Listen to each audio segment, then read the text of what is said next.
If you are pro-vaccine, you are anti-science. Like literally just this morning, 3 parents crying their eyes out in my office because of some type of adverse event that happened from a vaccine. There is not a single study in the entire world that showed that the vaccinated are the ones who have better health outcomes. It doesn't exist. You are 2.5 times more likely to have a chronic disease if you're vaccinated. Where are the autistic men my age? 54% chronic disease across America. The sickest children in the world. Don't be the last person to be wrong about vaccines. Welcome to the Longevity Formula with Dr. Brandon Crawford. Let's explore the new era of wellness. What if everything you've been told about vaccine safety is not backed by science? Before you dismiss that question, before you assume this is just another conspiracy theory, let me tell you about today's guest. Bigtree is an Emmy Award-winning producer who spent years creating medical television for mainstream America on The Doctors. He later served as Director of Communications for Robert F. Kennedy Jr.'s presidential campaign and founded the Informed Consent Action Network, a nonprofit that has repeatedly sued the U.S. government for transparency on vaccine safety data. This isn't someone who went looking for controversy. He stumbled into it when a CDC whistleblower revealed evidence that internal vaccine safety data had been manipulated. Del gets labeled as one of the top conspiracy theorists in the world. But as he puts it, I don't say anything I can't prove. And that's exactly what makes this conversation so powerful. Because every claim he makes is backed by documents, studies, and government records obtained through legal action. This episode will likely be censored, flagged, or removed from multiple platforms. Not because it spreads misinformation, but because it asks questions the medical establishment refuses to answer. Questions like, why has no childhood vaccine ever been tested against a true placebo?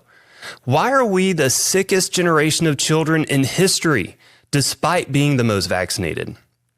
And what happened when one major research institution finally compared vaccinated children to unvaccinated children and then refused to publish the results? If the science is truly settled, shouldn't we be allowed to see it? Bigtree, creator of the groundbreaking documentary Vaxxed and the new film An Inconvenient Study, joins me for one of the most important conversations we could have about our children's health. This is not about telling you what to think. It's about giving you information your pediatrician might kick you out of their practice for even asking about. This is not anti-vaccine. This is pro-science. And the science might just make you very uncomfortable. Decide for yourself whether the questions being asked deserve answers. Please welcome Bigtree to the Longevity Formula. I think I want to start just by telling you a little bit of my perspective, just so you kind of have a little bit of background where I come from. So I'm a developmental functional neurologist. My specialty is neurodevelopmental disorders. Not a week goes by where I don't have one of those conversations. Like literally just this morning, 3 parents crying their eyes out in my office because of some type of adverse event that happened from a vaccine. Now, sometimes it's full-blown normal child to severe autism. Sometimes it's not. Sometimes it's a seizure disorder that developed. Sometimes it's dysautonomia. Sometimes it's POTS, depression, psychosis. There's several things that may transpire, but I get to hear about them literally every single week. So I don't think the science is settled. I don't think that we can really put a stake in this and say, this is safe and effective. And so I've been a huge fan of your work for many years. I've watched you on the High Wire. I've been following your work for several years. Thank you. Huge proponent. We hand out ICANN information. We tell people about informed consent. Again, this is all because of things that you've set in motion. And I want to get into that. Before we do, can you tell the audience, so you started your career as executive producer at the doctors, very mainstream medical background, etc. How did you end up here? I'm like sitting here thinking about writing a book in the near future, and I could spend 5 hours just explaining that. But just to be clear, I wasn't an executive producer on the doctors. I was a producer. So my actual job, it's okay. I just want to make sure there'll be executive producers be annoyed with me if I let that slide. Noted. And what my job was, if you imagine it's a pre-taped show, it doesn't go live. So on the doctors, you're creating a whole season. So we're making about 7 episodes per week of the doctors. And I was one of 7 producers that was responsible for making one of those episodes every week. And so every year, every season, I don't know, I think it was something like I would make 25 to 30 episodes. So that was my job, was to every single commercial break, everything that's in the middle, all the stories are going to be told. And so I was making science and medicine into entertainment for America. And one of the things that I think is important to point out, I didn't grow up with allopathic or Western medicine. My mom was very much a natural health person, really total hippie from the 1960s. My parents marched in Chicago. My heroes in our family were like the Chicago 7, and I was given Brave New World in 1984 as required reading by the time I was 10. So I don't, in some ways, when I look back now, it's not accidental that I find myself in the position. It has felt like that at the time, but I say all that to say that my mom, I won an Emmy Award on the Doctor's television show. So it was a big show to be on. It was the first medical show of its kind, even before Dr. Oz was the Doctor's television show. My mom would call me and say, "What are you doing working on a medical talk show? You've never been to a doctor in your life." And I just always felt like my dad was a minister. And so my dad, I suppose I was the oldest of 3 kids. I was supposed to be a minister, and it just wasn't appealing to me. I think you are in a way. Well, I think I have definitely come around to that. I love public speaking now, and I'm waxing more and more onto the religious side, because the deeper you get into this investigation, the more this becomes obvious that we're in a fight between dark and light. Yes. Good and evil. But all that said, I was challenging the medical establishment with every episode I was doing. I would love to tell stories of, bringing in experts when a drug was being recalled because it killed too many people. Like, why did this happen? How did this get through the FDA? One of the biggest shows I did was when glyphosate, the Monsanto chemical that's sprayed on 80%, 90% of our crops in America, I reached out to Monsanto and said, "Hey, would you like to send someone from Monsanto to defend this product's now being said by the WHO to be probably carcinogenic to human beings?" This was back in 2015. That's the second highest cancer rating there is, second only to does cause cancer.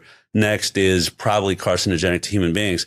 I had never seen Monsanto on a television. I've never seen anyone that worked in that company. And growing up in a family that was all organic food, we've always considered Monsanto to be like Satan. Yeah. And so I had this great opportunity to reach out and say, "Hey, I work for the Doctor's television show. Would you like to defend your product?" Assuming they're probably advertising some product of theirs on our show. Right. And sure enough, they were like, "Yes, we would love to send our head of toxicology, Donna Farmer, to be on your show." I was like, "Oh my God, amazing." And so then I reached out to a GMO activist that had written like 2 books on Monsanto, Jeffrey Smith, and had a debate on the show, which ended up being one of the highest rated shows we ever did. All of that to catch like how I saw media and entertainment. I've really always believed that this is a platform that should be telling people the truth. And you never know what seeds you're going to plant that end up producing fruit further down the road. But years later, when I was doing my own talk show online, The High Wire, which I still do now, I had the lead attorney, Brett Wisner, who is the one fighting Monsanto in court, won the hundreds of million dollars lawsuits. And he said to me, I didn't even realize it on the show, I was describing it as like, I did the Monsanto story back when I was on the doctors. And he says, "Wait a minute. Are you the one that had the debate with Donna Farmer and Jeffrey Smith?" He's like, "Yes." He's like, "Del, that is one of our most important pieces of evidence that's helping us win these cases, because after we show all the lies that we have in the emails, what Donna Farmer, head of toxicology, knew about the dangers and the carcinogenic effects of this product, then we show what she said on your show and that she's totally lying to the public, and we get gasps and oohs and ahs from the jury, and it's over." And so it's those types of things that I think have come full circle. So all that to say, I was doing that show and I stumbled onto a whistleblower. Actually, it was brought to my attention there was a whistleblower inside the CDC that said they were committing scientific fraud in the vaccine safety studies. That was Dr. William Thompson. I ended up leaving my television career to make a documentary about that called Vaxxed, yes, which a lot of people credit with igniting the medical freedom movement around the world. So that moment changed my life forever. And so I have been deep into investigation ever since then. I spent a year on tour with that and then wanted more answers. That film was only about one vaccine, MMR vaccine. Yeah. And a fraudulent study and its connection to autism, which you're probably well aware of. But my work then, I was like, well, what about the other vaccines that we're giving our kids, like 16 of them, 72 doses? So I think I can honestly say that no journalist has done a deeper dive into the safety of vaccines than I have. I've spent since 2017, end of 2016, 17 till now, invested completely. So I have a team of scientists around the world. I have the most effective constitutional attorney in Aaron Siri.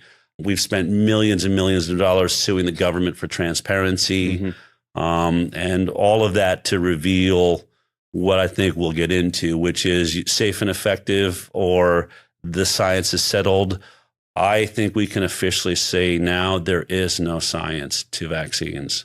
I can get into the details of what that means, but I think this thing is, and I'm only newly finally to this revelation. Here's my new statement as of like a week ago. If you are pro-vaccine, you are anti-science. And that's what I can officially say now. Yeah, that's a deep statement with a lot of heaviness to it, but obviously true.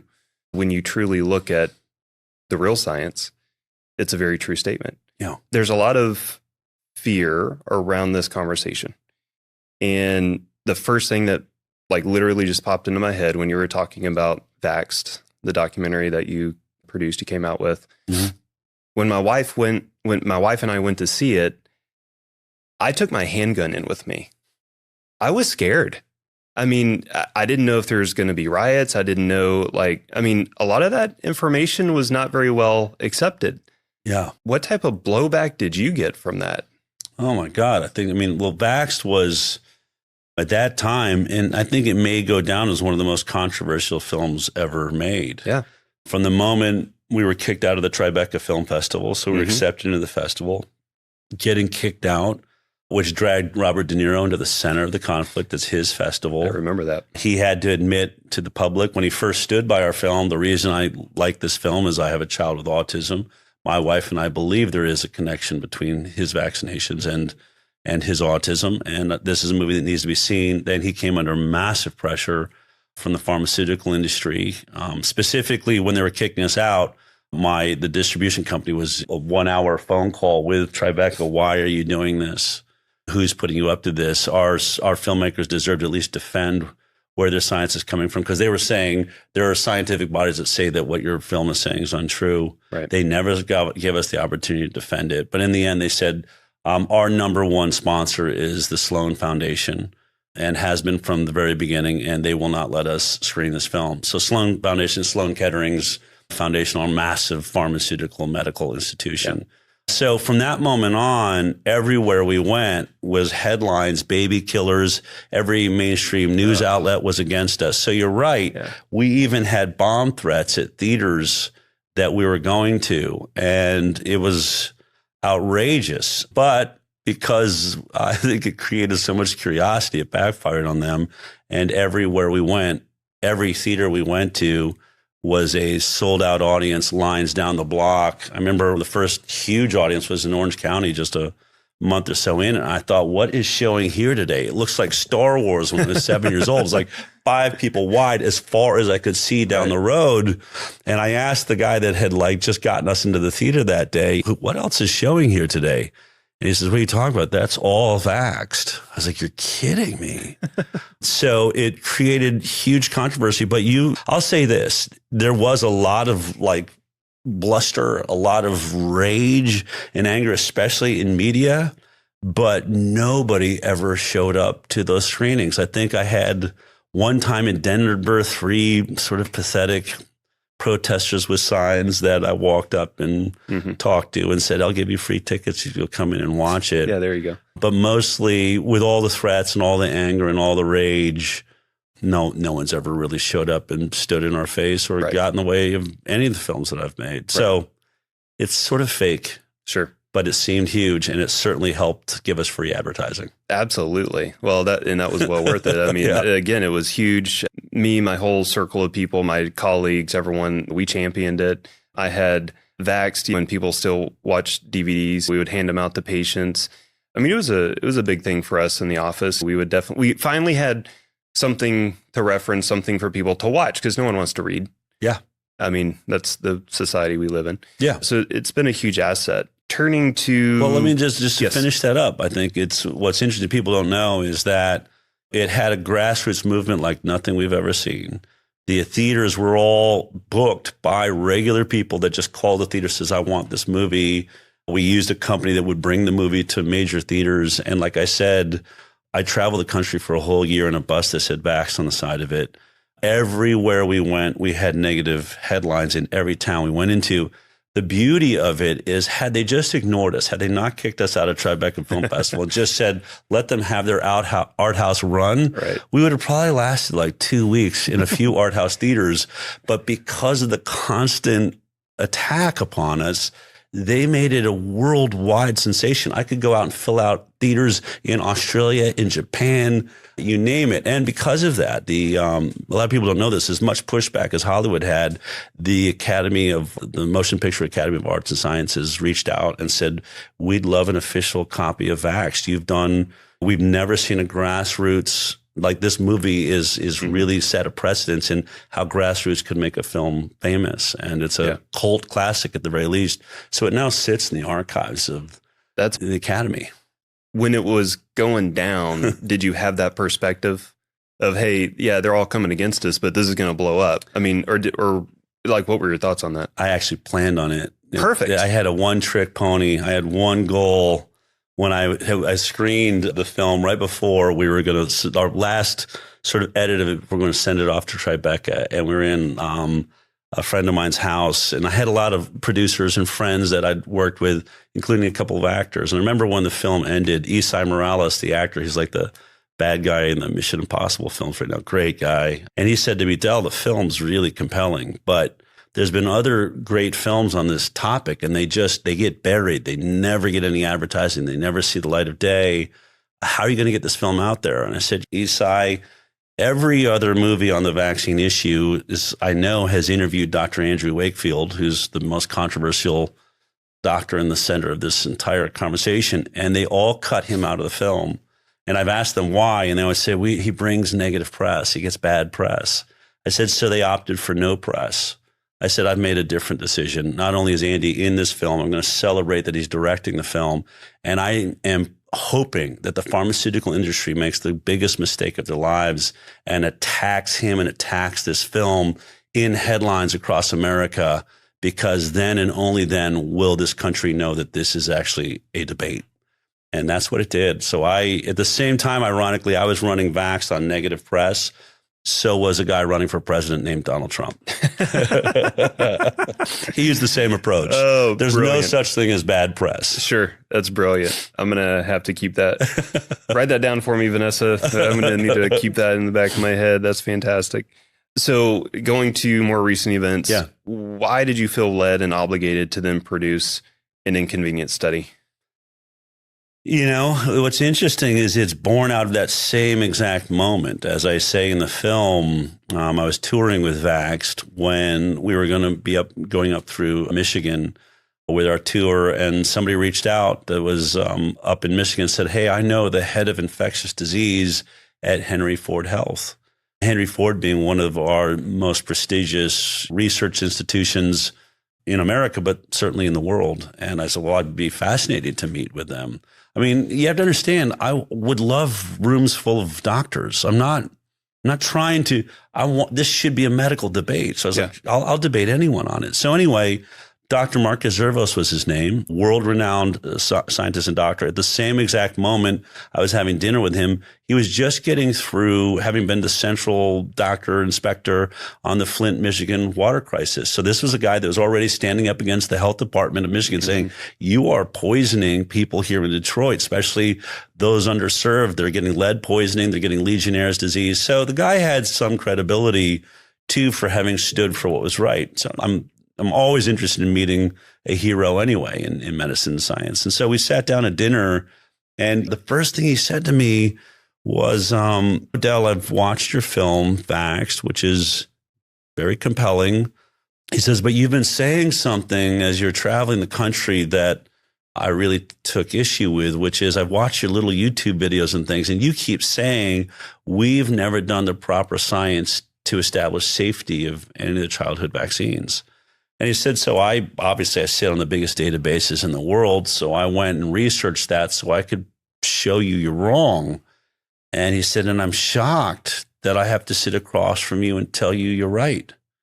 I can't believe we've never done a single safety study using a placebo of any of the childhood vaccines we give our kids. And he said, now, let me be clear. That doesn't mean that vaccines aren't safe.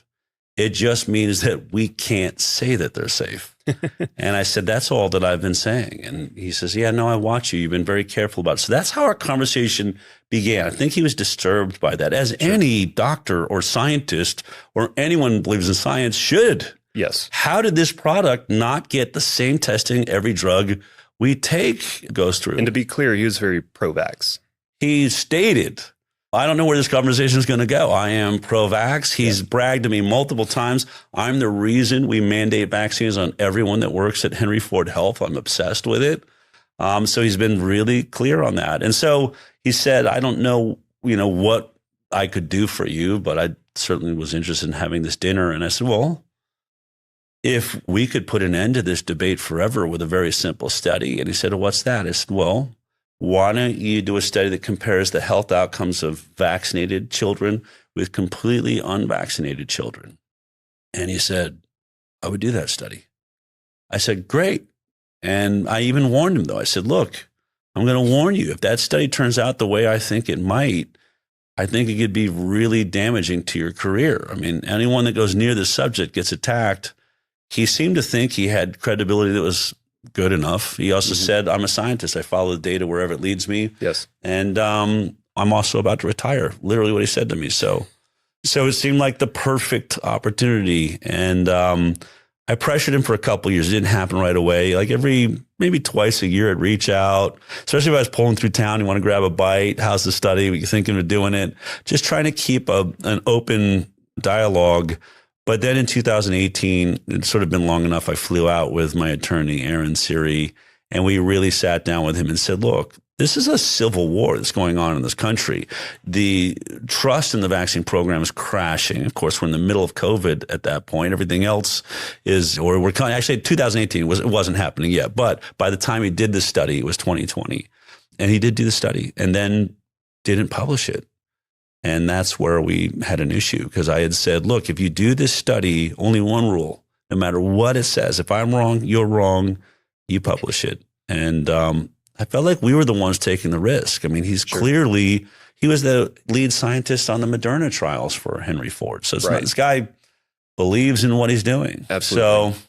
So that's why making the film was because I think this study, and we can get in the details of how it sort of all unfolded, but I think this is the most important study in the world at the moment. This changes. This is like a scientific discovery. This is a massive realization that a pillar of modern medicine may have been the biggest mistake humanity's ever made. Absolutely. When the study was initiated, did you in the back of your mind know this probably isn't going to be studied? Is it not going to be published? I need to start planning for what am I going to do in case it's not? No, I didn't go that far into what am I going to do. Yes, of course, that was our major concern. Like, oh, great, he's going to do it. I'll be honest. I already had looked at the other studies, smaller studies that had done that already, that got discounted for being by potentially biased doctor or scientists like Paul Thomas, who did a study of his own children in his practice, the ones that are not vaccinated compared to the health outcomes of those that had. Yeah. But I would say I was pretty sure how the study was going to turn out. I've said from the investigation I did on Vaxxed alone, and then I've been saying from the beginning, it's like being dealt as a journalist a royal flush. Everyone's like, how do you stand up against all the criticism? How do you handle all the scientists, all the people saying that you're wrong? How do you get the courage that you have? And I really want to liken it to poker. It really doesn't matter if it's my first day ever playing poker, which this kind of felt like I was in the middle of a space I didn't know, but you do know the basic rules, and a royal flush wins all hands. So I drew a royal flush. I don't care if Phil Ivey's sitting across from me or the Prince of Saudi Arabia, and they're pushing gold into the middle of the table and yelling at me or bringing intensity. At some point, I know we're all going to lay down our cards, and we've got the cards. It's been clear to me, I wouldn't have made Vaxxed. I wouldn't have put my whole career at risk if I wasn't really sure what I was seeing in the lack of science. And then the work we've done since then has been the same. But no, I didn't plan on what will we do. In fact, it was really a debate once he wasn't publishing in it. And I kept calling, come on, do what's right. And I hadn't seen what's in it. It's only been rumored. Like, it looks bad for the vaccine. I get it. How bad? Right. Like, what are we talking about? Yeah. And so I kept pressuring him, but it was sort of a team decision, maybe inspired by James O'Keefe a little bit. Certainly not my style. Like, I'm not wear a bunch of hidden cameras and go in with the recording. You will never see any other episode or anything I've ever done that does that. But we were out of options. And it really seemed that this study, if he is this afraid to publish this study, there must be something really important in it. And I think I sort of reticently, because a couple of my team was like, this is the only way to do it. I was like, you know what, let me do it. Let me go ahead and record the conversation, and then we'll decide what we do with that recording, if we could ever release it. And so, but the idea being, this will be the last time I can ever have this conversation with him. Sure. And it may be the only thing the public ever sees is just what he said about this study. Right. Luckily, he handed me the study at that dinner table, which is a part of the film. Like, you're watching things in this film that are happening in like real time. Like, I really had not put my hands on that study. I'm really being handed the study and seeing it for the first time, and then asking him legitimate questions about why wouldn't you publish this? And of course, as you can even see in the trailer, he says over and over again, oh no, it's a good study. I can't think of a better way to do this study. It's an important study, but I'm just not, in so many words, I don't have the courage for it because it'll end my career. I'd be finished. And those are the words that he's using. Right. Let's unpack that study a little bit. Yeah. So it clearly lays out, okay, and it was a large study, almost 19,000 total kids. 1,900-ish, a little over 1,900 were unvaccinated. The rest were... Actually, no, it comes out. So it's about 16,500-ish are vaccinated, yes, and 2,000 are unvaccinated. Okay. Yep. I've been working with patients today. It's okay. Shot, all right. Anyway. So make sure we get it right. Yeah, absolutely. You already caught me on 2 mistakes. I need to work on myself. So. All right. So this comes out. You wouldn't need me. You wouldn't need me if you can say it all right? perfect. There you go. So when this came out, and it shows, and it's not just looking at autism, right? It's not just looking at neurodevelopmental disorders. It's looking at multiple chronic health conditions. Yeah. What did it show? Well, I mean, and let me say before I state this, because it's important that the public know, and I'm all about transparency. We have a cease and desist letter that's been sent to us by Henry Ford Health. They're threatening defamation because they're a major research institution and they didn't publish this study. The implications that I think the film and Dr. Marcus Zervos makes himself is that the only reason this study was not published is because of the results. They are saying that is not true, that the only reason it wasn't published was because of the data is flawed and the study did not reach their scientific standards. So I just want to state that was out there before we even released the film, but we decided to move forward. And so in this unpublished study, which is what it is. It was only published because Senator Ron Johnson saw a way to publish it on the Senate website, believing that it was of the public interest. So it bypassed some of the issues we might have with copyrights. But this study ends up in its conclusion stating that you are 2.5 times more likely to have a chronic disease if you're vaccinated compared to unvaccinated. And I think when your average person just hears numbers, we can kind of sort of go, oh, that sounds bad. I want to say this isn't a 20%, a 40% difference would be a massive signal, right? 80% would be outrageous. This isn't that. This isn't even 180. This is a 250% increased risk if you get vaccinated to have chronic disease. And then when you look into more specific columns like the one that's your area of expertise, neurodevelopmental disorders, nearly 6 times the rate in the vaccinated compared to the unvaccinated, 600% increased risk. And then I think in asthma, 5 times the rate, autoimmune disease, nearly 6 times the rates. These numbers are astronomical. Mm-hmm. And so there's a scientist named Dr. Peter Gutcha, who is famous for being one of the founders of the Cochrane collaboration. I think now we just call it Cochrane. But Cochrane was a group of international scientists that came together. I should actually look up what year. I want to say 2 decades ago, but certainly over a decade ago, to establish proper science. They believed there was so much science that wasn't reproducible. They set a standard and started studying studies to make sure that you can't count on this, you can count on this. So like a watchdog scientific body for the world. Dr. Peter Gutcha has recently looked at the Henry Ford study. I just saw it as he was tweeting about it online. And what he said, I think, is very important. I have read, as he put it, the Henry Ford complaint about this study. It does not explain the size of the signal that we're seeing here. He says, I think this study is very alarming, and it demands that more vaccinated versus unvaccinated studies be done around the world immediately. Sure. Immediately. Right. So that's, outside of my perspective, that's a world-renowned scientist that up until this point, if you look at his history, has been very pro-childhood vaccine program. So it is an alarming result. I will say that any study, it's a retrospective study, which is not, there's no way to have a perfect retrospective study. A lot of what the film is about is understanding what this study is and what it is not. What it is not is a perfect replacement for the gold standard placebo-based trial that every vaccine should have gone through prior to ever being given to a human being, but they skipped that process. Yeah. And now they say it's unethical to do anything like that.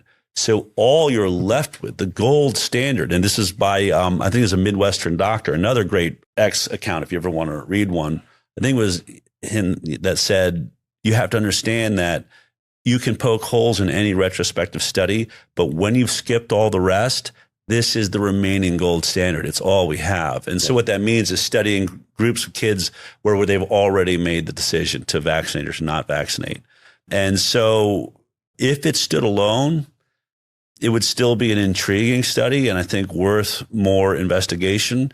The fact that this is easily the 5th study like it that is seeing this recurring now, I would say reproducible science, that when you compare vaccinated to unvaccinated, the vaccinated keep coming out sicker. And I mean a lot sicker. Right. Shows that we are beyond this just being a standalone anomaly. We're seeing something that is reproducing itself, which is really the most scary part of this study.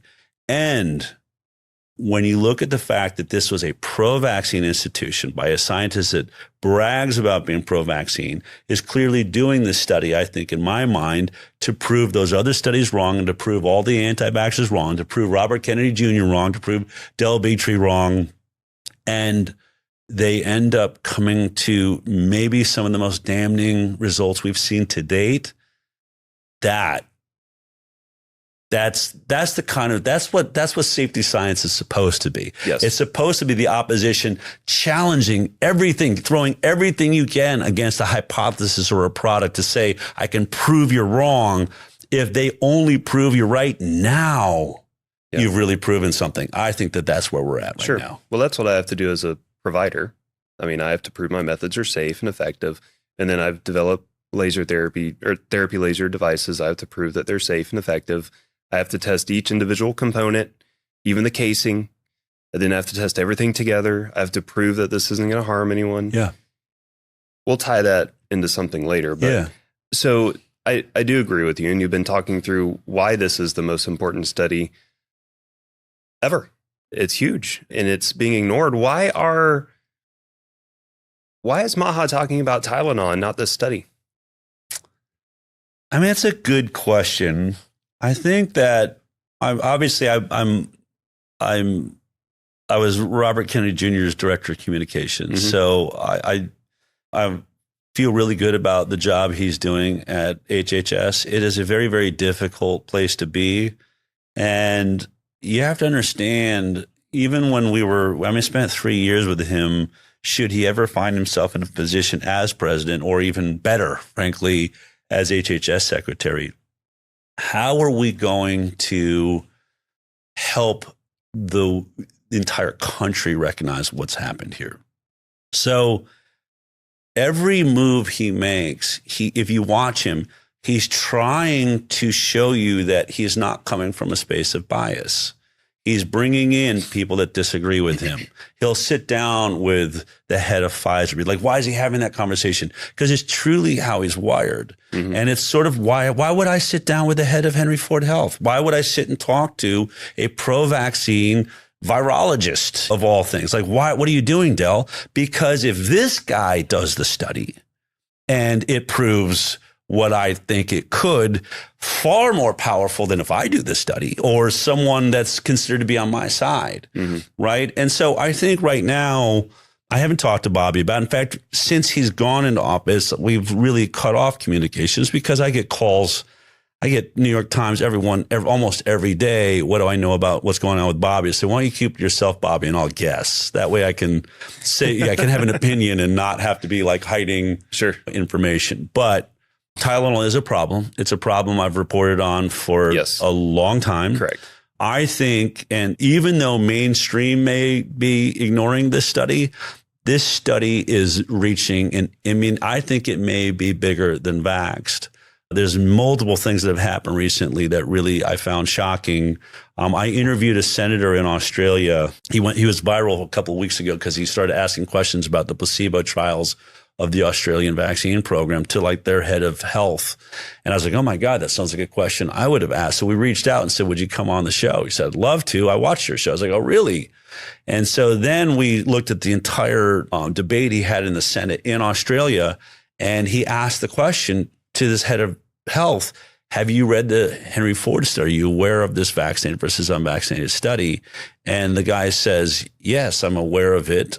It's been, Henry Ford did it, but it was at the request of a nonprofit in America called Informed Consent Action Network.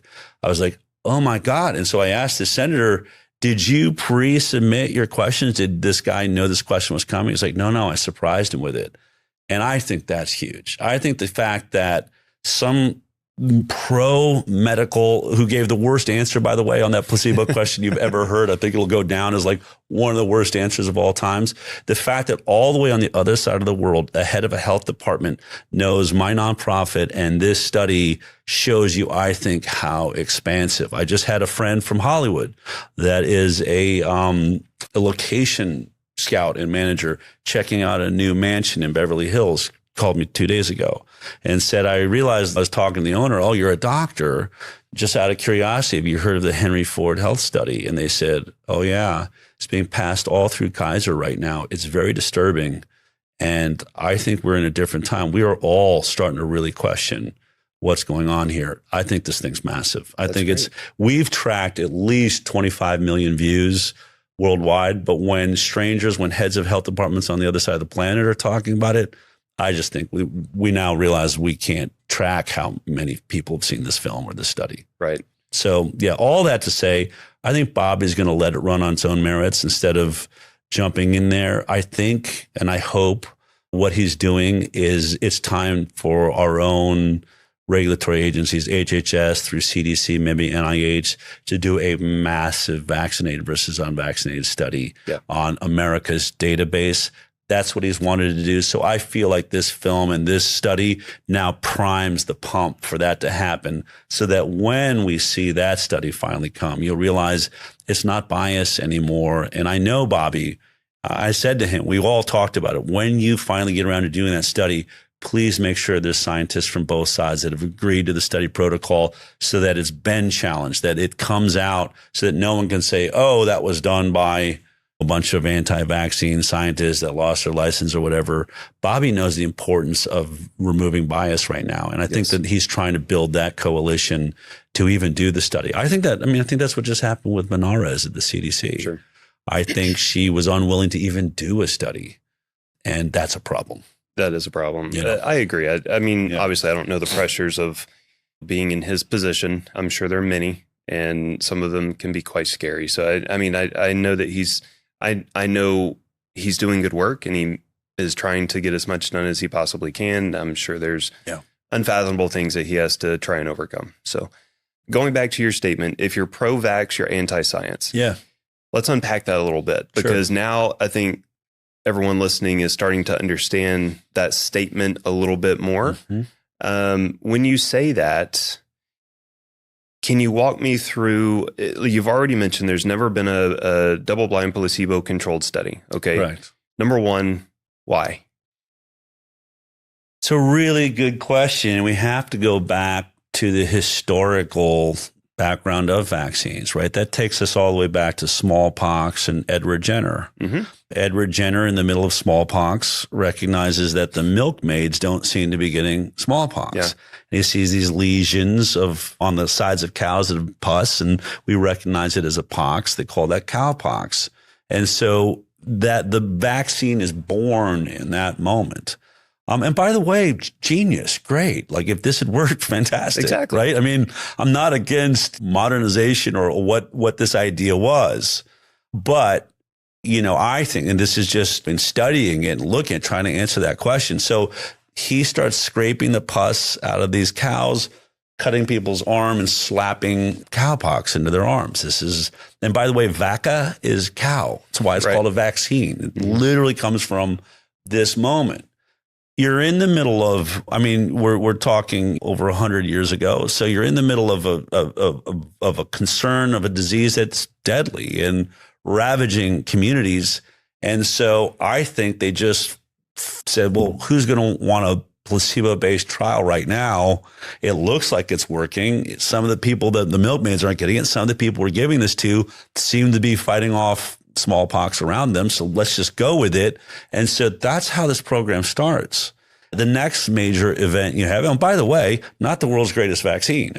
It starts outbreaks in places that never would have had it. Yeah. Right. It kills some children who get pox and die. Yeah. So it's not like it has this perfect record. Mm-hmm. But they're terrified, and I guess they're weighing in. And now, look, I'm only sort of reiterating what Suzanne Humphreys has laid out in Dissolving Illusions, one of the most important books on the subject that's ever been written. So if anyone really wants to get into details, check that out, because you see all the doctors are like, I don't think this thing's working. I think it's killing more children than it's saving, but that gets swept under the rug. Then comes polio, same thing. And pharma, I think very early into this says, wait a minute. If we put a real positive outcome, we're saving lives. Something that, by the way, no other products in medicine has really ever been able to state that, right?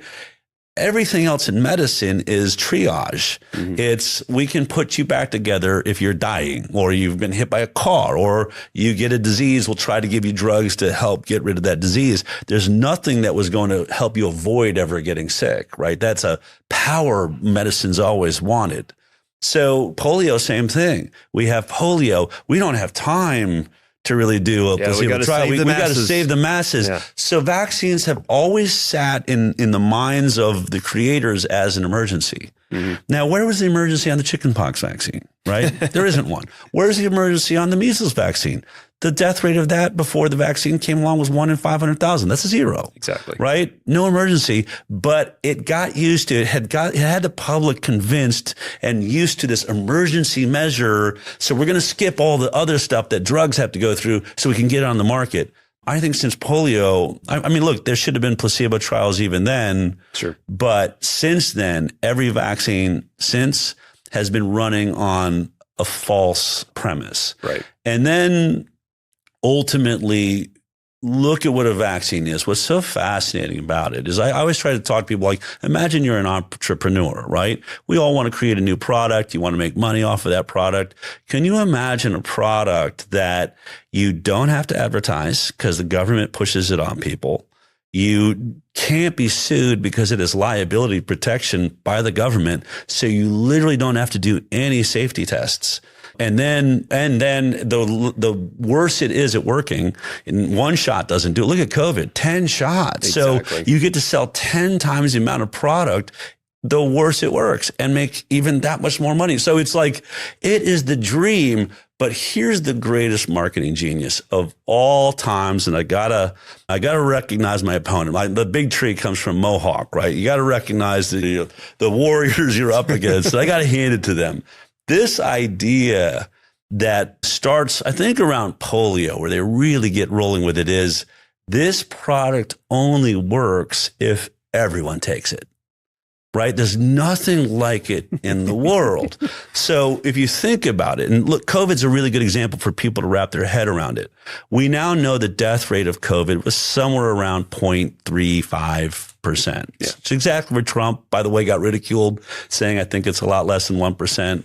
A bad flu season, super bad, would have been 0.5%. So this is a bad flu. I mean, I know people have a hard time wrapping their head around that. Those are the international numbers as seen by multiple mathematical bodies.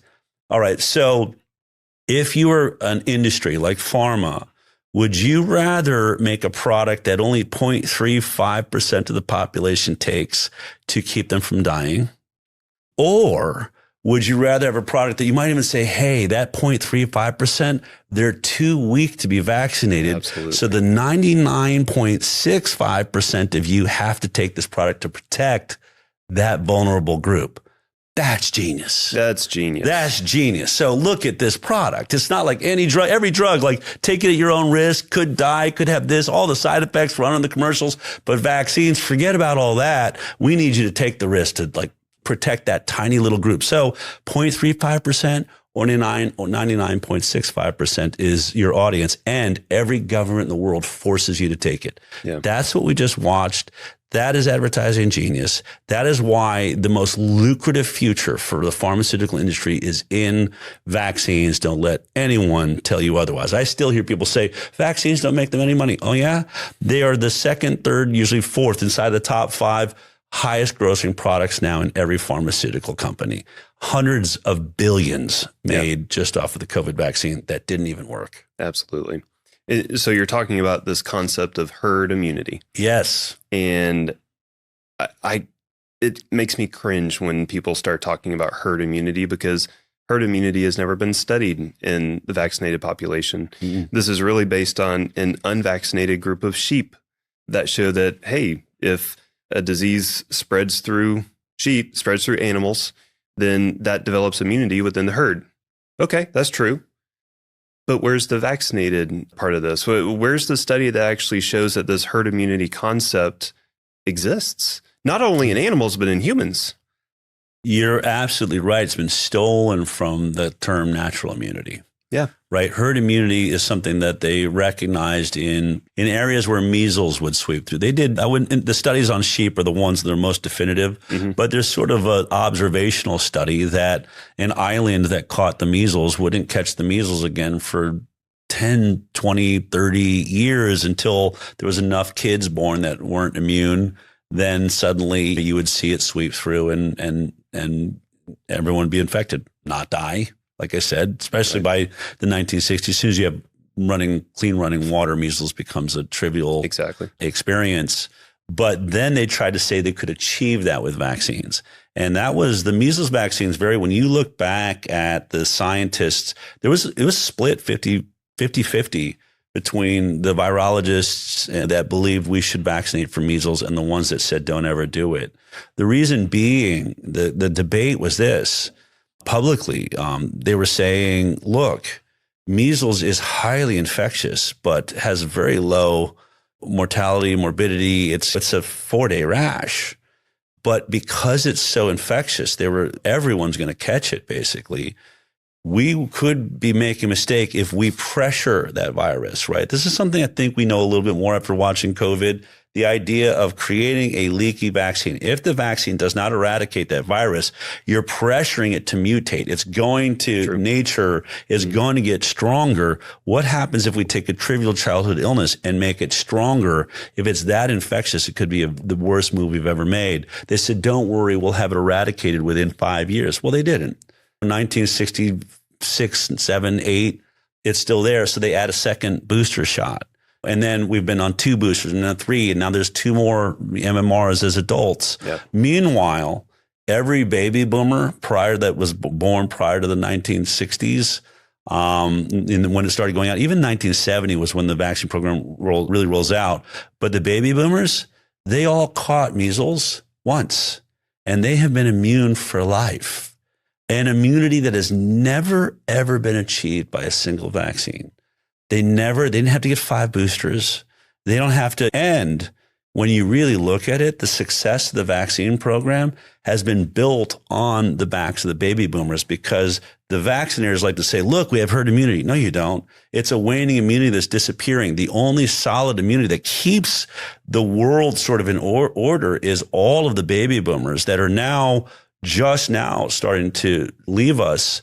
And I'll tell you, behind closed doors, the vaccinators know they've made a major mistake. We're about to lose herd immunity completely because the only generation that had it's now going to be dying off. Yeah. And so, as you well know, and I think the studies that I said this to Bobby, the next time there's a measles outbreak, I think you should go in and study everybody. I think you should do blood tests on everybody. All the vaccinated kids in a high school, all the unvaccinated, because I suspect what we have with the measles vaccine is what we saw during COVID, which is it may be blocking your symptoms and keeping you from getting a rash, but it looks like there's a lot of asymptomatic carriers. There are at the Disneyland outbreak, which I studied a lot, that was used as the example for why we needed a mandatory vaccine program. I think I think the outbreak was in 2015 or 16, maybe something like that. In that outbreak, 50% of the people that got measles were adults, meaning they'd already been vaccinated. Right. We know for a fact 30% had vaccine failure. Another 30% had vaccine strain measles. Yes. So you were catching measles from the virus or from somebody that got the vaccine. Others clearly were vaccinated, didn't work. And so there's so many unanswered questions around how that vaccine is actually working. And so to your point, I think there's really important studies that need to be done. And both sides should want that study. We should want to know, we've been at this long enough. Why isn't measles eradicated? Right. You had 95% vaccine uptake on measles for the last 20 years. Why is it still here? It's not because some small group of people aren't vaccinating.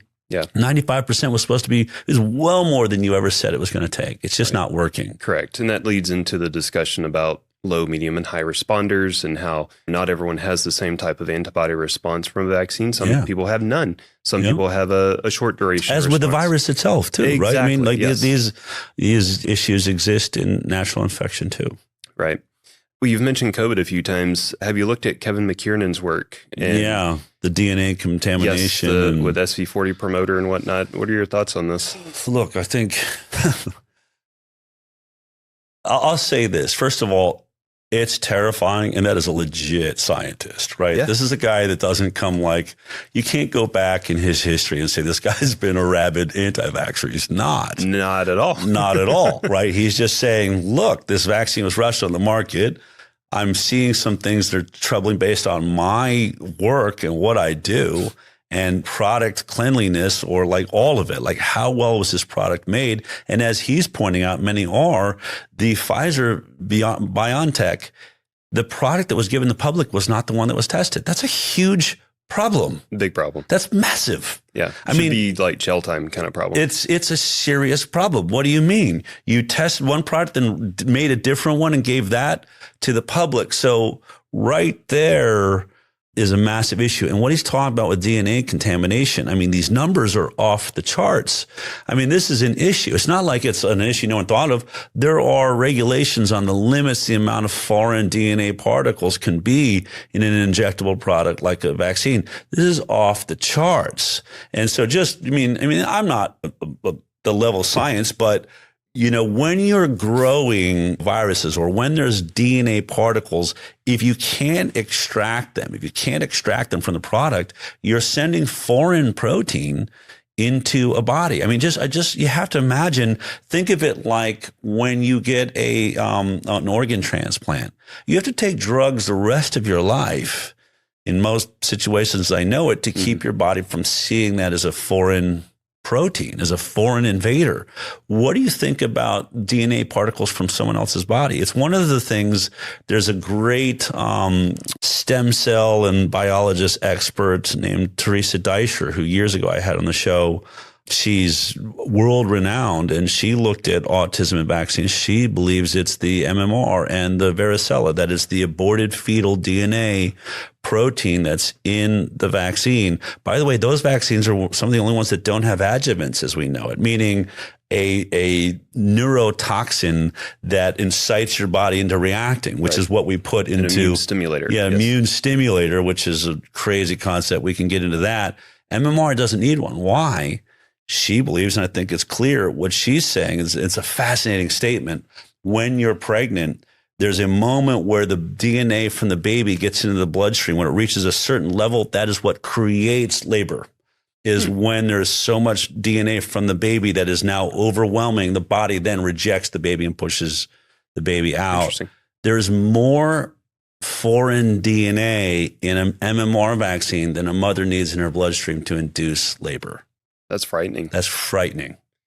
Jeez. Okay. So DNA particles, and that's what we're seeing in DNA fragments in the coronavirus, is these DNA contaminants that are all over the vaccine. And I mean, I'm not a conspiracy theorist. I do like to follow the facts, but it just rubs me the wrong way that it feels as though that was done on purpose. I mean, all the evidence kind of points otherwise. I mean, that's a huge mistake to make.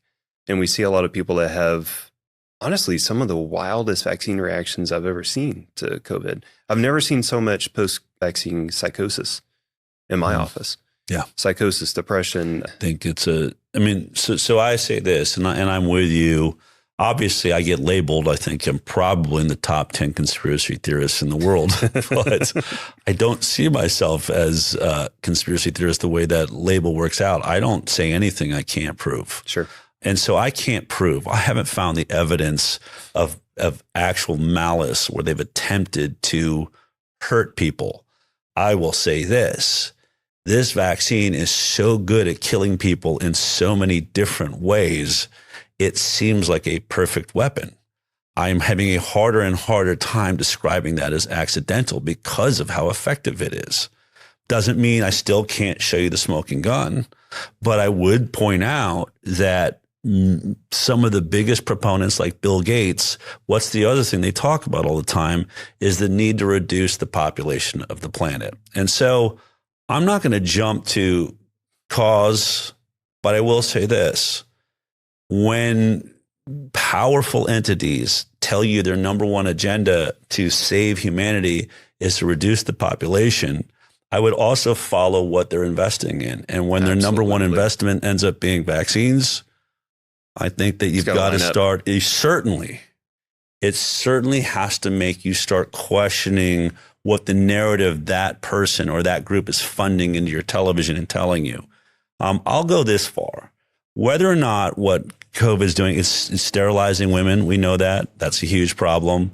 There's so many things wrong with it. DNA contamination. You have the fatty lipid, which helps it cross the blood-brain barrier. It also helps it get into your heart and get into your organs. And there's a huge study we're going to be reporting on this week on the High Wire that's breaking right now in the American Heart Association is publishing a study that shows that it appears that the spike protein that is in the vaccine mirrors amino acids in your the vessels of your heart that when we're teaching the immune system to attack spike protein in many people, it's going to attack the heart on accident. That's huge, right? That's called cell mimicry, a whole other problem. I mean, we could go on and all the problems that this thing is causing.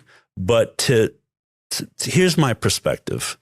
The WHO, Bill Gates, Gavi, the UN, almost every major sort of medical institution in the world describes the need to reduce population as the way to protect our resources, that we're running out of resources.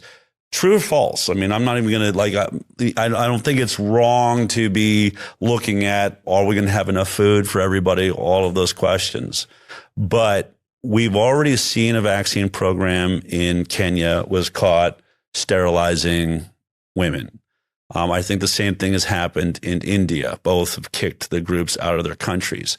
We use a vaccine program on our deer population in America to keep there from being too many deer running across the road. Right. So you've got to recognize this vaccine program is a great way to sterilize certain populations. Here's what I believe. And I say this honestly, like I also was like a Hollywood writer for some time. I always think about all sides of it. The bad guys usually think they're doing what's right. The easiest bad guy is just an evil, he's out to do evil. Yep. The worst kind is the one that actually think they're doing great and are proud of themselves as they're wiping out humanity. But if you were concerned, as I would say most major nations are, down the road, we may run out of resources. How would we control that? You do not have a better delivery system for population control than a vaccine. People that are worried about chemtrails and all that, and I investigate that too. But as far as I'm concerned, that's falling on all of us, the people that are trying to control the world too. Why would they want to be breathing the same thing? They're taking an antidote or they're wearing a gas mask? I don't know. But vaccines is perfect. And the vaccine passport, great. You don't know what the little bells and whistles, like whether you've been TSA approved or not on your vaccine. But when you go in, beep, oh, this box of vaccines comes out for you. This thing's about to have my socioeconomic space. Do I live in Watts, Los Angeles? Am I in downtown Detroit? Or do I have a mansion in Beverly Hills? Guess how easy it would be for us to get two totally different vaccines. Oh, and shocking, in the poor neighborhood, they're really having a high rate of infertility right now and miscarriages and things like that. All could be done with the vaccine program. So whether or not we're using it now to reduce population, it is not lost on anyone in science that in the future, the greatest way to control your population would be for your population to be used to walking up, getting injected with a product. They never ask a question about how many is this, what's in it. They were getting away with it. We weren't asking any questions. Right. Now, I think the game has changed. We've got people asking questions for all the right reasons. Right.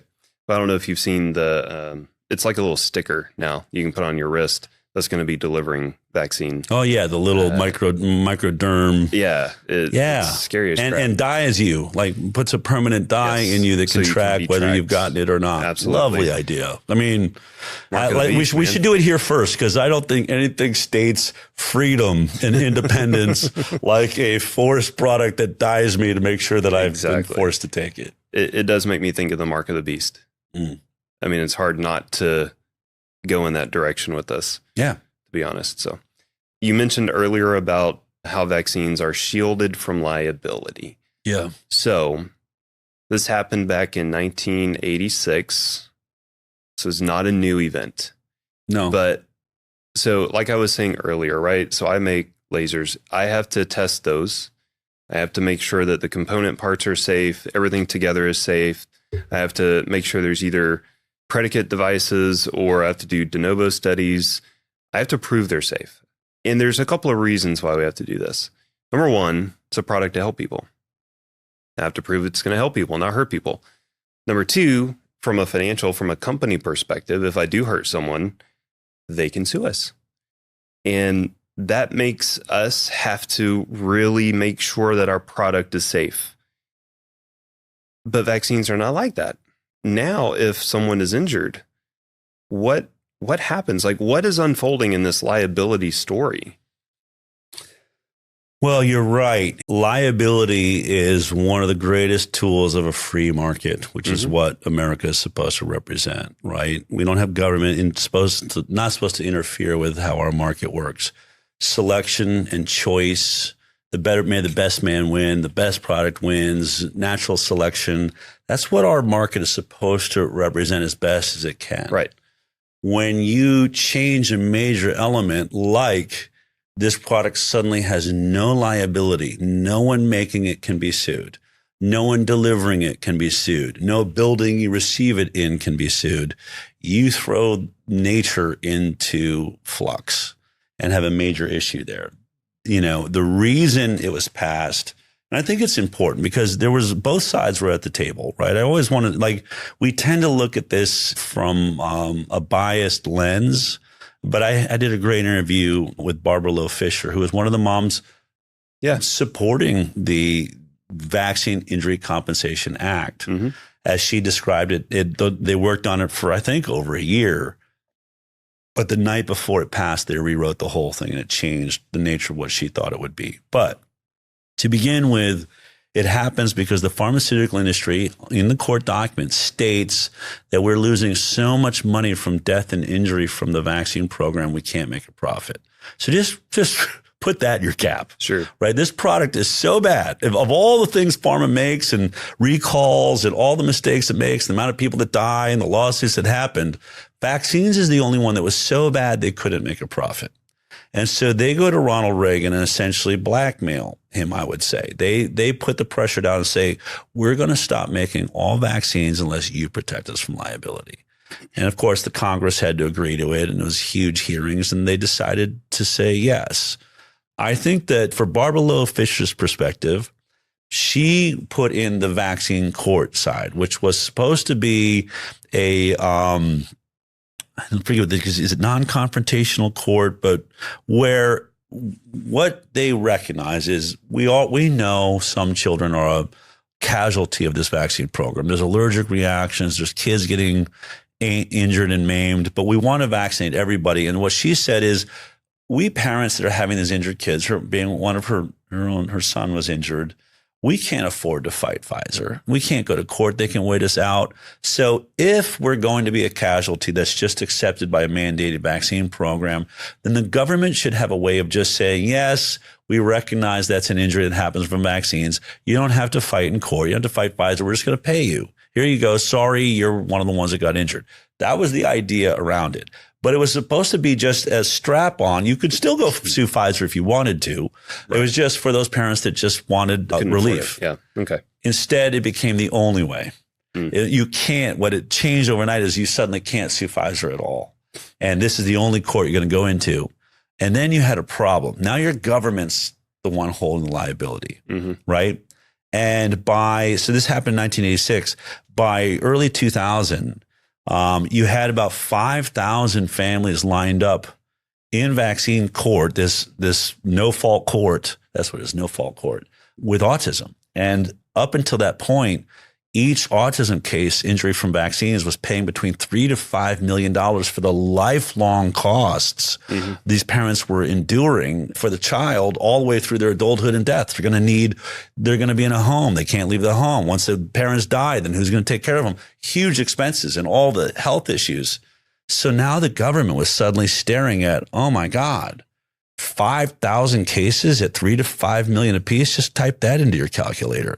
This was going to suck all of the money out of the tax program. The way the liability protection worked was we're paying a tax on every vaccine that's going to a pool that will pay those families. Right. That would have wiped out that entire like that. In fact, it probably would wipe out every health department in the American system, in our government system. And now they have a problem. Houston, we have a problem. And so that's when you see the court starts fighting back and saying, no way the vaccines cause autism. We could get into details on omnibus proceedings and all of the shenanigans that took place. But that's when it became everything but a no-fault system. It became there's no way you can prove vaccine injury. We're never going to pay you. And that's where we've been at for several decades. So it's horrible. And as I say in Vaxxed, in the second screening, I was like, where's this audience that's filling the road down the block? So I started in every Q&A after our film. In the second screening we ever did publicly, I just would start the Q&A by saying, would everyone who has vaccinated your child please stand up? And 3/4 of the audience stood up that very first day. Yeah. And it was like all the oxygen got sucked out of the room. I genuinely made the film with Andy. We interviewed like 10 families. I knew there was an issue, but I thought it was like Rain Man. I thought it was like super rare. 3/4 of the audience, I asked that question 4 shows a day, 5 days a week for an entire year. And 3/4 of the audience stood up every time. Right. I can ask it now, and it's 3/4 of the audience. Yeah, I can echo that. I mean, as a provider, and I've been able to work with patients from around the world, 3 different clinics, right here, Atlanta, Dubai. I've always had a global patient base. And same thing. I mean, sometimes I don't have to ask. They'll volunteer the information. I had a normal child until, or we had some mild ASD symptoms, but then after this round of vaccines, it became severe, or the HPV with dystonia has been a common thread, the HPV vaccine in a teenager, and then they suddenly develop dystonia. So it's not always autism. It can be quite intriguing what people, one time a kid came in paralyzed. And I'm sitting here thinking spinal cord injury or something like that. And I'm taking the history. No, it developed after vaccine. Yeah. Literally started having numbness and tingling, and then woke up the next morning with paralysis. And I'm thinking, oh my gosh, okay. The striking thing here that is frightening, you mentioned all the dollars paid, all the people fighting, trying to be reimbursed for this. That represents like 1%. And I think it's like $4 billion, by the way, in that court that's pushing back everywhere it can. It's still paid out, I think, over maybe even $5 billion now. Yeah. In damages. And those are the people that know about the court. Most people don't even know it exists. Exactly. Usually it takes 10 years to get through it, so you better be loaded. And then they don't usually pay your lawyers. It's a disaster. It's one of the things I think Bobby's really working at cleaning up and fixing, which would be huge. Let's be honest. Let's take care of those that are being injured by this product. But that's why this film is really the culmination of the work that I've done for, I guess, 8-9 years now, which is, this isn't just autism. And that's what this film is about. This film is about the 54% of chronic disease we have in America. Or actually, that's with kids. You look at adults, the new study, the CDC is saying 76.4% of adults in America now have a chronic disease. We're the sickest nation in the world. Right.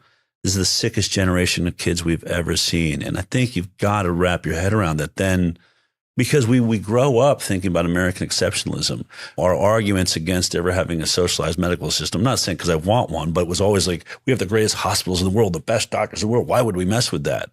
Actually, we clearly are doing something wrong, because we have more babies die on the first day of life than every other industrialized nation combined. Yeah. You're more likely to die before reaching the age of 18 in this country than any other major rich nation in the world. So we're doing something terribly, terribly wrong. Oh, by the way, I think we have the highest maternal deaths in childbirth in the industrialized world. So our moms are dying more in hospitals than every other nation. So we're not. We have to really have a come to Jesus moment here. Yeah. Something has gone seriously off the rails in America, and so we can no longer. And if there's one thing I would say now is, you can no longer bow down or kneel down to this clergy of this really sick cult, which is all that it really is. True. This isn't science. Science would have explained it. Science would love you to ask the question. Science would love the opportunity to debate Robert Kennedy Jr. in public and say, here's why vaccines are so great. When they refuse to appear in public, when they cannot show you a single placebo study but got New York Times and Washington Post screaming that it's not true, we've done those studies. I say this now to every reporter, New York Times, Washington Post, they know it. I was like, it's incredible. I keep asking for a placebo trial. You keep writing that the experts say that's not true, but you're a journalist. Why aren't they handing you the documents? And when they hand them to me, and then I'll shut up. I'll be done. hand him over. Do you think you think Robert Kennedy Jr., you think I ran his campaign on a slogan that he couldn't stand by, which is there's never been a placebo-based trial of any childhood vaccines, yet you'll let Paul Offit or these other people say, that's just not true, categorically not true. Really? Then the 16 vaccines. Here's the 16 placebo trials. They can't do it. And people are onto it now. And this is what our film does so well. It shows what you can look for. You can watch the giant word salad that now is being asked in public as they try to get around, well, I mean, there's already vaccines that exist on the market and we can't really blah, blah, blah, blah, blah, blah, meaning no placebo trial, meaning no science, meaning no proof of safety. And what I love is then they'll say, well, this is what they love to say. And I'm going to call them out because we need people to understand how this game is played. What they'll say is, we don't need to do a placebo-based trial any longer. We've been using vaccines for 50 years and thereby have seen their safety in action. Yeah, I've seen it in action. Yeah, 54% chronic disease across America. Absolutely. The sickest children in the world. And they'll say, well, you can't blame that on vaccines. I say, you just use the health outcomes of our kids as your evidence that your product is safe. And I'm saying the evidence is they're the sickest we've ever seen. So you can't have it both ways. You're going to have to do a study now that shows the vaccinated are healthier. And that's the whole point of an inconvenient study. What Absolutely. The takeaway is, and this is why I say, you are now, if you are pro-vaccine, you are anti-science. There is not a single study in the entire world, not from one single health department in any nation in the world, that can show you a study that compared their vaccinated kids to their unvaccinated kids and showed that the vaccinated are the ones who have better health outcomes, lower rates of autism, lower rates of ADHD, lower rates of lupus and diabetes and bowel syndromes, Crohn's disease, eczema, psoriasis, speech delays, learning disabilities. Why can't anyone in the world show us a study that the vaccinated are healthier? It doesn't exist. You would think they could manipulate it. You would think that they could and that's why I think when you look at the Henry Ford study, you realize why they can't. The disparity between these two is so vast. There's no way to manipulate the study to somehow get the vaccine to look like they're healthier. Absolutely. It is kryptonite as far as data goes around the world. And so now we have the scientific body has explaining to do, and it can't. Absolutely. And now what we're left with is a scientific body that's never going to admit it was wrong because it's liable.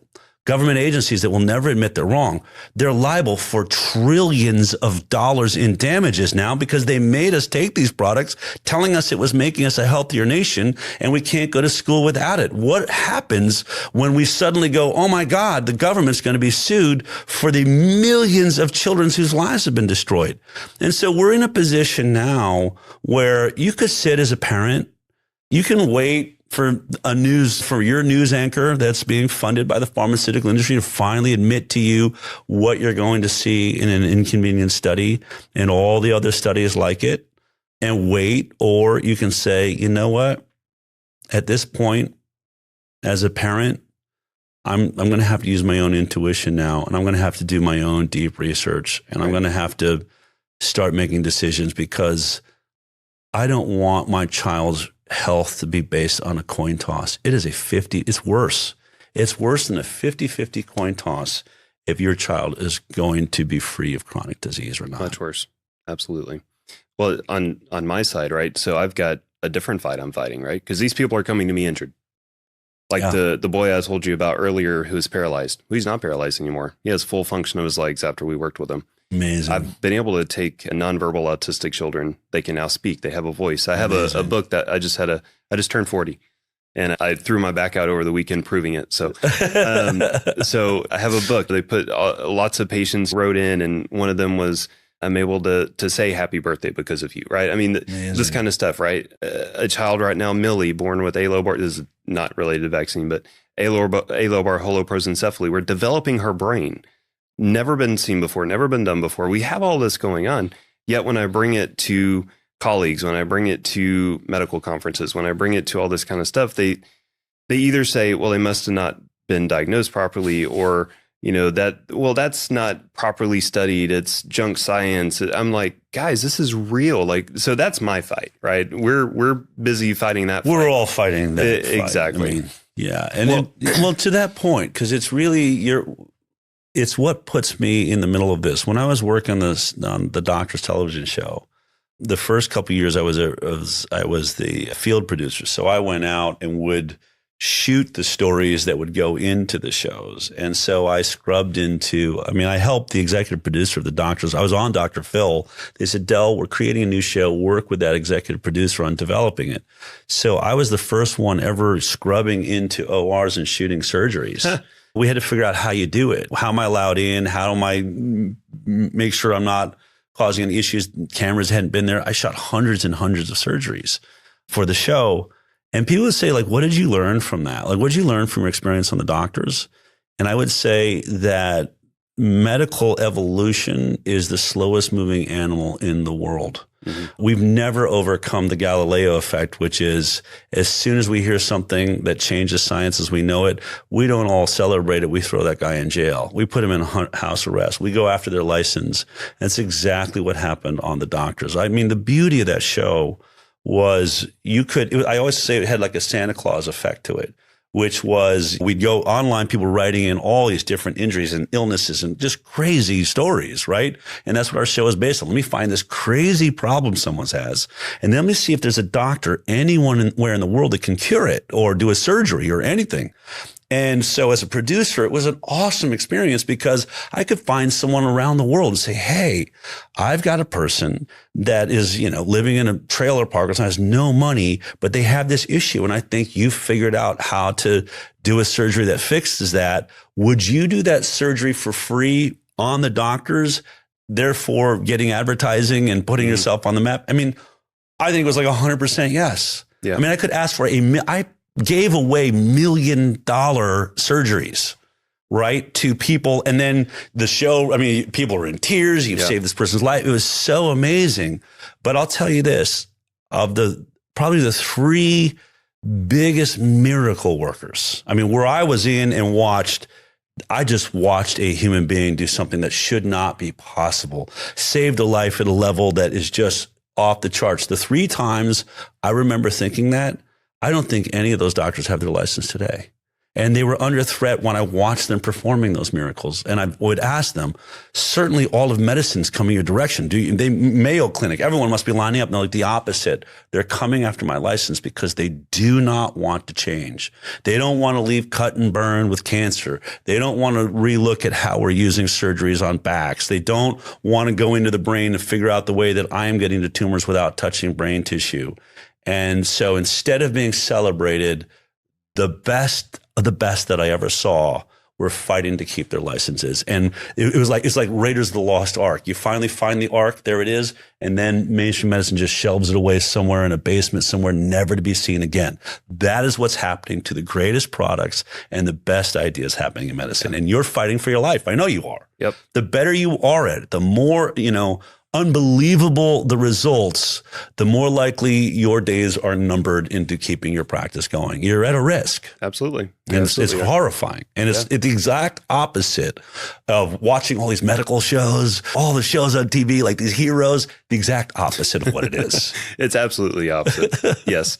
And sometimes you're like, shh, don't tell anyone. Right. That if the show really was, it would never be an episode like, shh, don't tell anyone. Yeah. I don't want to lose my license. We can save this person's life. Yeah. But if they find out how we're doing it, we're finished. Yes. I'm not going to say what we did, but we did help multiple times. And I've had to say, no social media. Don't post this. Don't talk about it. Right. Don't spread it. Shh, no. Yeah. Go shut us down. Yeah. That's a true And think about how horrifying that is. Yeah. That part of a miracle that you're a part of should be celebrated. How many lives could you save? Yeah. But instead, you're like, just this one between us. That is happening all around the world. Mm-hmm. There are so many cures, so many great ideas, so many amazing practitioners that you're never going to hear about because our establishment goes after them the second it becomes public. We don't want to evolve. Absolutely. One topic I do want to make sure we cover before we wrap this up is the concept of coercion. Because it's like a dagger to the heart when I hear these stories. One of the worst stories, well, not the worst story, but one of the worst stories I've heard, it was recently. A family comes in, right? They don't want, they were not true like anti-vaxxers. They were just questioning. And so they were delaying. They had not yet vaccinated. They took their kid to their pediatrician. I think he was sick or something. Pediatrician comes in, says, okay, do this, this, and this. But by the way, you need to vaccinate your kid. So, well, we're still not fully sure. We don't really know if we want to do that.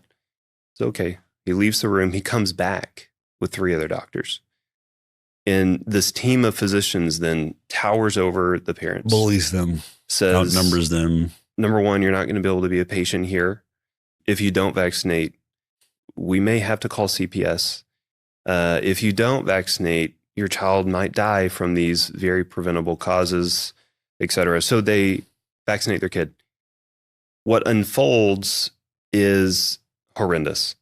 This child ends up with severe autism. Severe. And I think this kind of ties into why you created the Informed Consent Action Network. But true informed consent doesn't look like coercion. Why? What should parents do, right? They're in this situation. Let's just get to that. Well, all right, to begin with, just look up the Nuremberg Code. You can type it in right now, Nuremberg Code. This is the document that came out of the Nazi trials of the Nazi doctors. And I love that you go there. Yeah. I mean, I've named my nonprofit after this specifically. People are like, oh, he's going to, no, let's be clear. After trying these doctors for performing medical experiments on innocent people without their consent, we know it happened in concentration camps, and that included surgeries on them. They did drugs, vaccines. They were trying everything. They were advancing something you could argue through horrific means. We're advancing the knowledge of science. And when that was all over and most of them were hung, the free nations of the world came together and wrote the Nuremberg Code, which is said to be the foundational principle of modern medicine. And the very first, number one rule is the rule of informed consent. And it essentially states that the voluntary participation of the patient is critical to medicine in a free world. And that and it says, no use of force or coercion is allowed. That a patient must be given all of the potential benefits of this procedure or this product, and also be told all the potential side effects and risks to the product or the procedure. And so that's written in informed consent, the first rule of the Nuremberg Code. When we look at this vaccine program, there is not a greater coercion beyond what you're just saying. What does it mean if you're told your child cannot go to school unless they are injected with these products? That is coercion. And every state that's doing it is breaking the Nuremberg Code. That's it. So we are breaking a critical foundational law of modern medicine. And you could try to excuse that away all that you want, but I have done hundreds of interviews just like the one that you've done. I've watched parents get bullied into it, and I will say this very clearly. The next time you find your pediatrician saying you can't come back to this practice if you don't do whatever, that is your opportunity to walk away from this hellscape of modern medicine. Absolutely. I don't never tell people what to do, but my kids have never seen a pediatrician. Yeah. I don't see the point. Yeah. They do 2 things. They weigh your baby and they vaccinate your baby. You can weigh your baby. Right.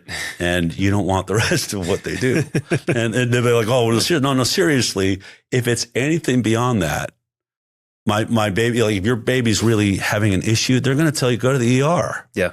Which you would do naturally. A chiropractor can do the same thing. You know what? Beyond my area of expertise, go to an ER. Yeah. Pediatricians are really there for one reason, to inject your child with totally untested products that I think are going to be a major responsibility in autism, which a huge study by Peter McCullough just came out. Yes. 126 studies that all point to the leading, most changeable cause of autism being vaccines. And to the point, I wanted to get back to it because it's something people don't really understand.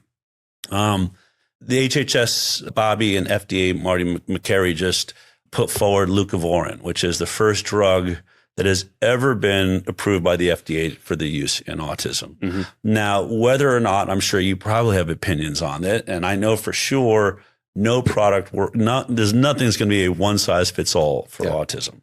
But what people don't recognize happened in that moment was, for the first time ever, HHS and the regulatory bodies of America, by having a product that could make an autistic child healthier or their life better, says this isn't genetic, that this is an environmental cause and we can fix it. And that's where you're running into issues, I'm sure. Yes. Is mainstream medicine has tried to make us believe this is an unfixable problem. It's a genetic problem, and it's been here.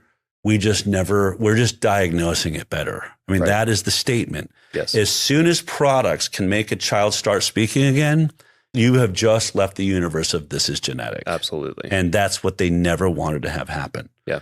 Even though it is so easy to refute that statement, which is, really, it's always been here, so we should see paintings of autistic children on hieroglyphics in the Egyptian pyramids. Exactly. Why is it none of the great diagnosticians of our time or before our time, Charcot or Tourette's or Freud, all they did was go into insane asylums and describe everything they found there. It's how we know about schizophrenia. It's how we know, like, the entire diagnostic manual for mental illness was written by those guys. Mm-hmm. We're never done a better job. And yet nowhere in their descriptions of what they're seeing in insane asylums is the description of autism. Yeah. That's impossible.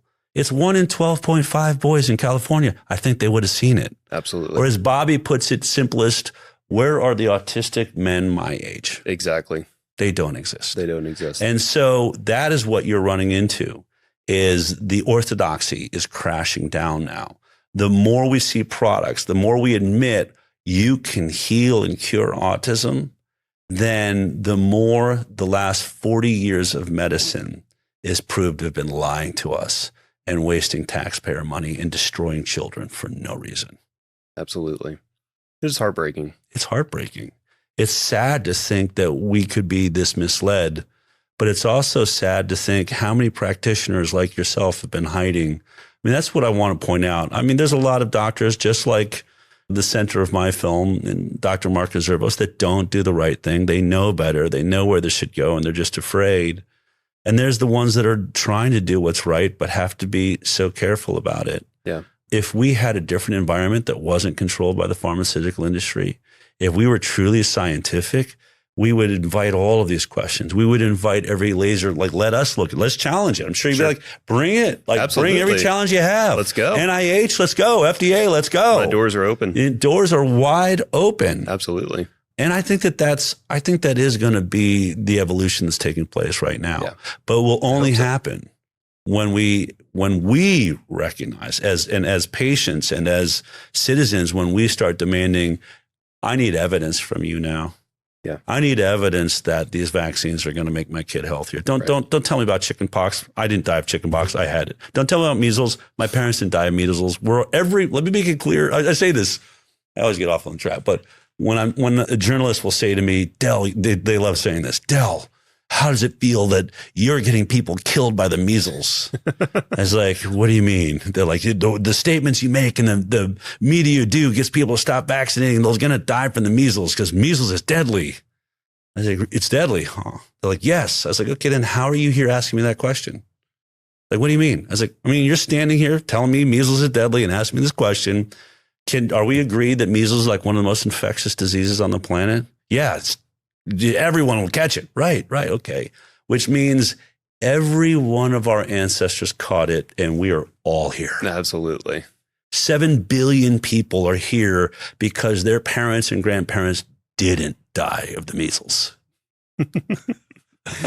Exactly. And in fact, conferred that immunity onto subsequent generations. We could do a whole show on that. I mean, I don't know how much time we have, and I've got to catch a plane soon, but measles, just very quickly, because it's the big conversation. This is where in our hubris, in the ego of medicine, really mess things up. Infants, when you look back at measles outbreaks throughout time, infants don't die of measles. They don't catch it.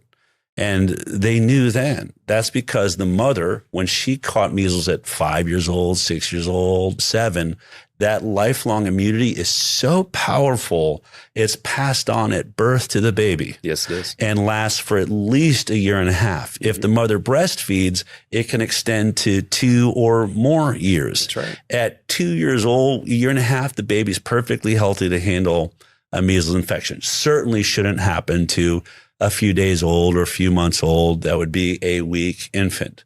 There were no weak infants in the world because the herd immunity we had, those infants were all born to mothers that had been infected because everyone had caught it. Then when we started vaccinating, slowly but surely, we changed the type of immunity we have. As we pointed out, now you need 2 vaccines, 3 vaccines. It's waning, but one thing is known. Even if you inject that mother with a measles vaccine 7 days before she gives birth, the baby gets 0 from it. That's right. Has 0 protection. And so now, for the first time in history, every one of our infants is vulnerable to measles. It's the fear alarm they want to set off. If you don't vaccinate, we can't protect the infants. The only reason that infant is now in harm's way is because of your vaccine program. And I will say this, I think they meant well. I think they set out to eradicate disease, but the only thing the vaccine program achieved was it's eradicated herd immunity itself. Right. We Absolutely. no longer have it. And now pharma makes a fortune vaccinating you over and over and over again, trying to achieve what this beautiful machine built by God in an environment that worked perfectly.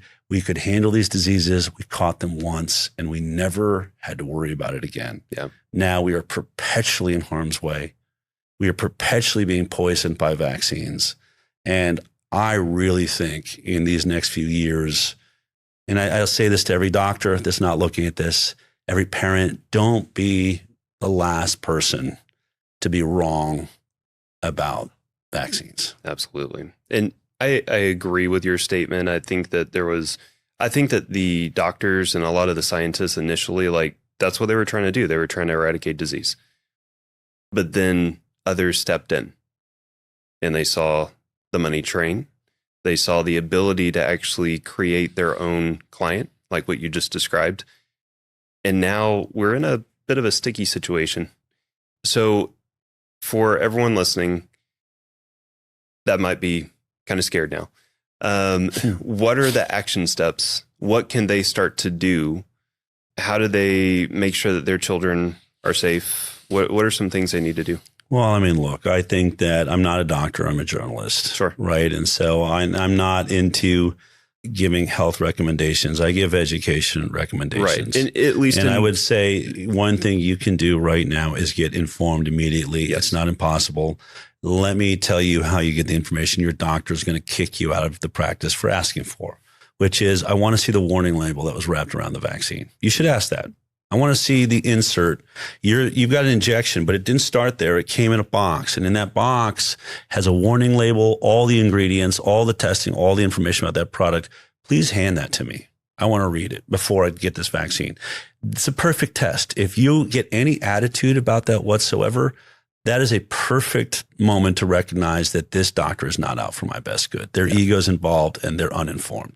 If they hand it to you, go, great, read it, come back to me. You probably have a pediatrician that's open to the future of where medicine is going. Now take that insert. If they give it to you, probably won't. Then if they don't, here's the easy thing you can do at home right now. Type in FDA licensed vaccines in Google. It'll pop up and it'll have every single vaccine.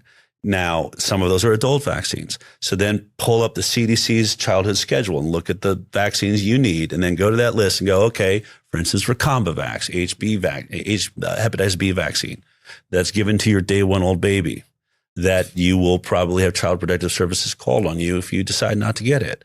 And then click on Recombavax, and then it'll say package insert type package insert. That's that paper that you should have read, and then just read it. Yeah. If you want to keep it simple, just go to there's a section on side effects. There's a section on ingredients. I always say go to 6.1 on all of them.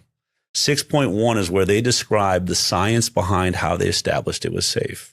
The 5-day studies. The 5-day study of a hepatitis B and recombinant vaccine. It's 5 days, 147 kids total. Wow. For 5 days. They established safe with no placebo group. And so every time someone says, oh, that janky study that says whatever, oh, jankier than 147 kids for 5 days. Right. I mean, I just saw AAP is coming out against leucovorin saying the proper safety studies haven't been done to say that this is safe to give it to autism. I said, however, we recommend the hepatitis B vaccine for every day 1-old baby after a 5-day safety study with no 147 kids and no placebo group. Get off your high horse. You're all full of it. Exactly. There is no science. And that's what people need to come away with. That it's a religion. We've believed in this religion. It is got no science behind it. And the sooner we realize that, the sooner we start demanding science. And hey, how about we put liability back on the manufacturers? Sure. Let's see how many vaccines they'll stand behind. Absolutely. Once they're liable. I think we should. Yeah. Absolutely. Well, I know we're getting close on time. Yeah. So I thoroughly appreciate you coming and speaking on this topic. It's one of the most important conversations that I think I'll ever have. And just thank you for all the work that you're doing, all the lives that you're changing. And like my wife said, I knew I was right, but his information really made me feel better about my decision. So there's a lot of those people out there too. Yeah. But truly, thank you so much. I really do appreciate everything that you're doing. And if you ever need anything from us or my network of people, please don't hesitate to reach out. Absolutely. I'll just say, everyone, an inconvenientstudy.com. The film's free. Watch it. Share it with everyone. My phone is constantly blowing up. It's a great tool if you're on the fence or you're curious. I have so many texts coming in and people will say, I just watched your film. It was amazing. And I handed it to my daughter-in-law that was like about to vaccinate our grandkids. Or I handed it to my father who's about to get another booster of COVID and he's really medical. And that movie just stopped them in their tracks. Mm-hmm. This movie, I think is the most effective thing we've created yet. Yeah. To really help you understand just what we're talking about. I agree. Totally agree. Everyone, you need to watch this documentary. You need to read this study. Yeah. It's all on the website too. Right there. You can just print it out, an inconvenient study. And by the way, we list now all of the attacks on the study, totally transparent. Sure. And we're rebutting what we think are the points against that. But that's the scientific method. I'm glad people are attacking it. They should. Yes. Just like we should be allowed to attack every study out there or the lack of studies. Yes. I think that an inconvenient study has just jump-started the scientific method, which has been dead. Yes. Certainly since before COVID. COVID killed it forever. But we're bringing it back. We've hit it with some electric paddles. And I think the conversation is really beginning an important one. Yes. Well, cheers to the revival. Thank you. Thank you so much. I have to be honest with you. This was one of my favorite interviews I've ever done. Not just because of the information shared, but because this is the conversation that we should have been having for decades. If this conversation challenged what you thought you knew about vaccine safety, you're not alone. Dell mentioned that everywhere he screened Vaxxed, 3/4 of every audience stood up when asked if they knew of a vaccine-injured child. The question isn't whether this is happening. The question is whether we're allowed to talk about it. Here's what I need you to do. First, go to www.aninconvenientstudy.com. The film is completely free. Watch it, share it, download the study itself and read it for yourself. This is the information they do not want you to have, which is exactly why you need it. Second, share this episode, not because you agree with everything said, but because these questions deserve to be asked. Tag someone who needs to hear this. Post it in your mom groups. Send it to the friend who's about to vaccinate their newborn. This conversation saves lives, but only if people actually hear it. Third, leave a comment. Tell us your story. Tell us what you're thinking. Tell us if we're all crazy or if this finally makes sense. The only way we break through the censorship is if real people with real experiences speak up. And if you're a healthcare provider listening to this and you've seen what Dell and I have seen in our practices, the crying parents, the vaccine-injured children, the patterns no one wants to acknowledge, I'm asking you to find your courage. Your patients need you to ask these questions too. Remember, asking for evidence is not anti-science. It's the definition of science. I'm Dr. Brandon Crawford. Thanks for listening to the Longevity Formula. We hope today's episode has inspired you to take that next step toward your best self. Remember, the path to longevity is paved with small, daily decisions. Your journey is unique, and every step, every choice, brings you closer to your ultimate vision of a healthier, happier life. For more insights, tips, and resources, visit drbrandoncrawford.com.